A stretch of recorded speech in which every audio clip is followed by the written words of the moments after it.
আসসালামু আলাইকুম। আজকে যে মেশিনটার কাজ শেখাবো সেই মেশিনটার নাম হচ্ছে টেমপ্লেট মেশিন। এটা ডলার কোম্পানির মেশিন। তো এই মেশিনটা সুইং হওয়ার পরে লেদার কাটিং হয়। এই লেদার কাটিংটা অনেক সময় আমরা অনেক সমস্যা পাই। মনে করেন যে ডান পাশে বা বাম পাশে চলে যায়, স্টিচ কেটে যায় বা গ্যাপ বেশি কম হয়ে যায়। এখন আমি যে এই ফেব্রিকের মধ্যে সেলাই করেছি, এখানে দেখেন আমার ডান পাশে কিন্তু সেলাইয়ের উপর দিয়ে লেদার কাটিং হয়েছে এবং আমার বাম পাশে গ্লাসের উপর দিয়ে লেদার কাটিং হয়েছে। ফেব্রিকের মধ্যে লেদারটা পড়ে নাই, এজন্য ফেব্রিকটাও কাটে নাই। এই যে ভালো করে দেখেন, এখানে কিন্তু ফেব্রিকটা আমার ডান পাশে কাটে নাই এবং বাম পাশে সেলাইয়ের উপর দিয়ে ফেব্রিকটা কেটে গেছে। তো এইটা কিন্তু আমরা প্রোগ্রাম দিয়ে ঠিক করতে পারবো। তো ভিডিওটা দেখতে দেখতে একটা লাইক দিয়ে দেন এবং কমেন্ট করবেন। যে কোনো সমস্যা পড়লে আপনারা কমেন্ট করলে আমি আপনাদের সমস্যাগুলো সমাধান করার চেষ্টা করব। এবার আমরা দেখব কিভাবে এই প্রোগ্রামটা করব। প্রোগ্রাম করার জন্য আমরা নেক্সট যে লেখাটা আছে এখানে চাপ দিব।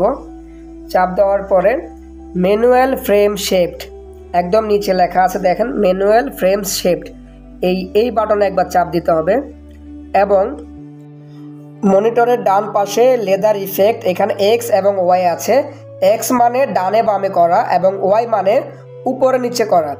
আমার এই মেশিনে ডানে বামে লেদার কাটিং সমস্যা, তাই আমরা এক্সে চাপ দিয়ে যে মানটা আছে এটাকে কমিয়ে দিব। কারণ এখানে আমরা যদি মান কমাই সেক্ষেত্রে সেটা বাম দিকে যাবে এবং মান যদি বাড়াই আমাদের ডান দিকে যাবে। তো আমরা এখানে 211.60 দিয়েছি।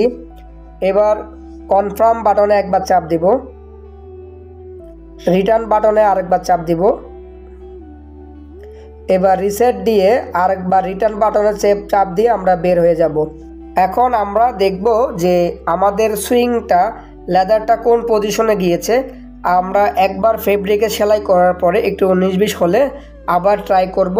কিছুটা হয়তো বাড়াইতে হতে পারে, কিছুটা কমাইতে হতে পারে, সেটা আমরা সেলাইয়ের উপরে নির্ভর করে। আমি আর একটা ফেব্রিক নিয়েছি। এই ফেব্রিকের মধ্যে আমরা সুইং করে দেখব যে আমাদের লেদার কাটিংটা ঠিক জায়গা মতো পড়ে কিনা। তো সবাই উদ্দেশ্য বলবো, আপনারা যারা ভিডিওগুলো দেখছেন একটা লাইক করে দিবেন। কারণ আপনাদের লাইক করলে কোনো লস হয় না, বরঞ্চ আমার অনেক বড় পাওয়া আপনাদের লাইক। আর এই ভিডিওগুলো আমি ইউটিউব এবং ফেসবুকে দেওয়ার কারণ হচ্ছে আমরা যারা মেকানিক আছি আমাদের কিন্তু অনেক প্রোগ্রামই মনে থাকে না। তো এই প্রোগ্রামগুলো আমি বানিয়ে রেখেছি শুধু যখনই আমাদের কাজ করার প্রয়োজন হবে, যে প্রোগ্রামটা প্রয়োজন হবে, দেখার প্রয়োজন হবে, আমরা ওই প্রোগ্রামটা দেখে আমাদের যে সমস্যাগুলো আছে আমরা সমাধান করব। তো তাই বলছি ভাই, আপনারা যদি সাপোর্ট না করেন এত কষ্ট করে ভিডিও বানিয়ে লাভ কি? হ্যাঁ, এই ভিডিওগুলো শুধু আমার জন্য না, সবার জন্য, যাতে আপনারা হয়তো এখন আপনাদের কাছে এই মেশিনগুলো নেই, আপনারা তো এই ধরনের মেশিন সারবেন না। এই ধরনের মেশিন ঠিক করতে হবে, এমন একটা সময় আসবে আপনাকে সব ধরনের মেশিন জানতে হবে, বা আপনি শিখে রাখলে আপনার তো মন্দ নেই না। তো সবাইকে রিকোয়েস্ট করব আমার এই চ্যানেলটাতে একটা সাবস্ক্রাইব করে দেবেন এবং লাইক কমেন্ট শেয়ার করতে বলবেন না। এইটা হচ্ছে আগের কাটিং, আর এটা কেটে গিয়েছিল। হ্যাঁ, এটা আমাদের সমস্যাটা ছিল। আর এটা হচ্ছে পরেরটা আমরা যেটা করেছি, দেখেন একদম দুই পাশের যে রয়েসটা সেমভাবে আছে। তো সবাই ভালো থাকবেন, সুস্থ থাকবেন। সবাই দোয়া করবেন যাতে করে আরও ভালো ভালো ভিডিও দিতে পারি।